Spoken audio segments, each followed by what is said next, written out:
on the group of everybody who's here, folks that I met when I first moved to Pittsfield, City Councilor Pete White, Pete Marchetti, who I've gotten to know, John Kroll, Representative Tricia Farley-Bouvier, thank you for your support. Dina Lampiazzi, Ward 6. When I first moved to Pittsfield, I felt connected to the people immediately. I was drawn here. Ted, my partner, thank you so much for convincing me to move here with you. You're welcome.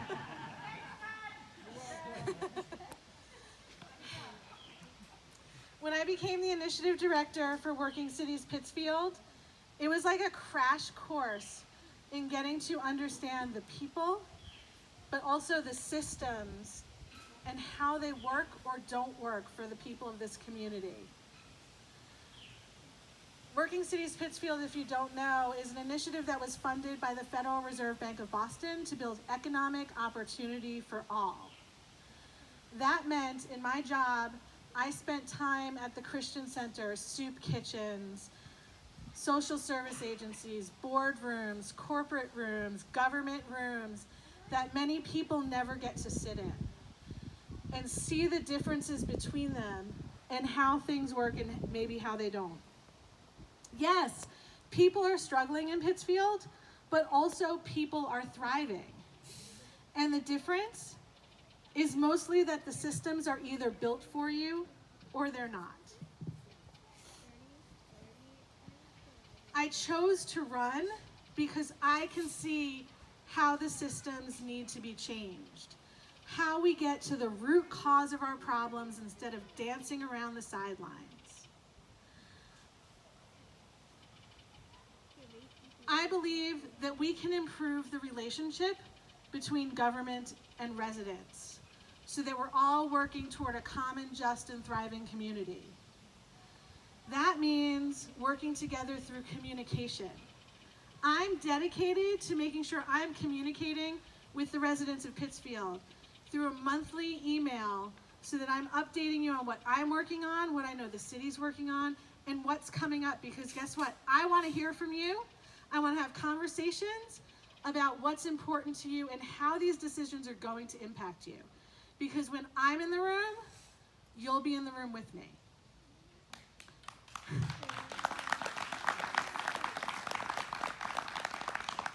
I'm dedicated to the conversation in our neighborhoods and not just city meetings. So I'll be planning monthly meetings in the community. And I've been meeting with all the department heads at the city and asking them if they would join me in those spaces. So once a month, you'll have the opportunity to meet with the head of DPW, the building inspector, the health department, so that you can have a better understanding of how the city works. You can ask your questions, and guess what? They do a pretty good job, so they'll be able to explain those things to you too. And hopefully, over time, we'll come to realize that we're in this together, that we're not trying to prevent people from thriving, but also city department heads need to hear how their decisions are impacting you. So that brings you into the room. I want to hear real input from the people who are most impacted by decisions, because government isn't just you telling me your problem and me trying to solve it on my own. It's co-creation. How do we work together to come up with the solutions and then implement it together? Because government can't do it alone. You can't do it alone. We need nonprofits, we need our businesses, we need government, and we need you in order to make this city better. And in order to do that, we have to have all the diverse voices in the room. Our immigrants, our disabled community, our people of color, all need to be in the room. But as long as you're talking to me and we're in conversation, if you can't be in the room, I'm in the room, you're in the room.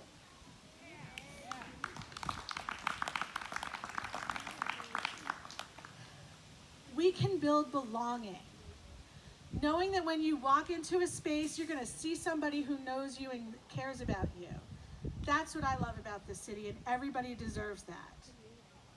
There are people who have been historically left out of those spaces, and I'm dedicated to bringing them in.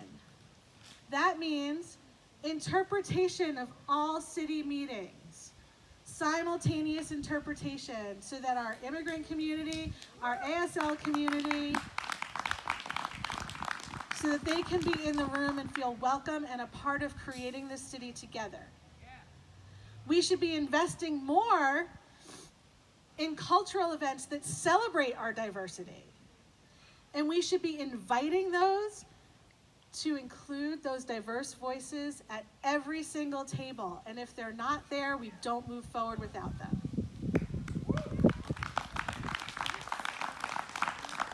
Now, a city needs to work for people and build the space for you to thrive. That means infrastructure. Quality of life is impacted by our infrastructure. I am dedicated to working to improve our roads, bridges, and sidewalks so that everyone can use transportation and get around our city freely. I want to invest in our natural assets. Pittsfield has some of the most beautiful open spaces and parks I have ever seen, and I've traveled all across the country. We need to build climate resiliency. Every single issue before the city, when we're talking about infrastructure, we need to think about climate. And if the Canadian forest fires that came down and poured smoke all over us didn't make us realize the importance of that, we should be doing more. Public services, including making sure that there are public restrooms for people open and available so that they have places to relieve themselves. It's a public health issue. And finally, and definitely not the least for infrastructure, education and childcare. Those two things, if we can figure out how to work with our state and federal government to invest in those things, we make sure that families can thrive. People can go to work and know that their kids are someplace where they will learn and be safe. And that is the most important thing for families.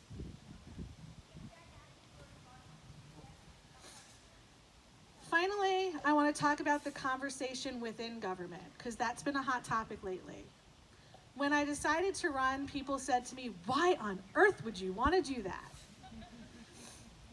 And I said, "Why wouldn't I? I run toward it. And we need more people to run toward it." We can work toward common goals.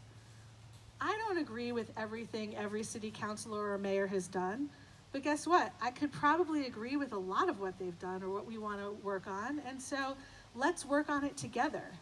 Let's find the common ground, but also continue the conversation so we understand where we're coming from. Now, I'm not saying I can work with everyone on city council, definitely the folks here, but I'm always willing to try.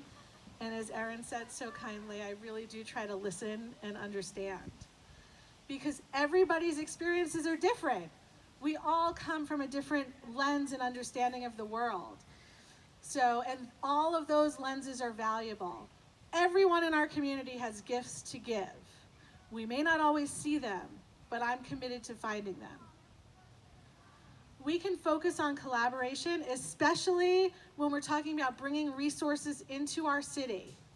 I'm dedicated to working with the City Council and Mayor's Office and our state representatives to make sure we're getting the resources we need for all of these things. Instead of cutting budgets, we need to find ways to bring more resources into our community that doesn't cost our taxpayers more money.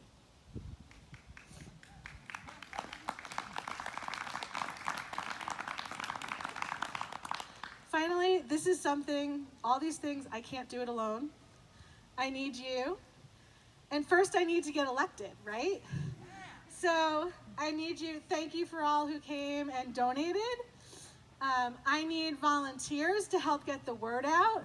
That means lawn signs. That means setting up a meet and greet to meet people who aren't in this space. That means volunteering to knock on doors with me or make phone calls. So if you haven't signed up to do one of those things, I promise you, you'll have a good experience. I've been doing community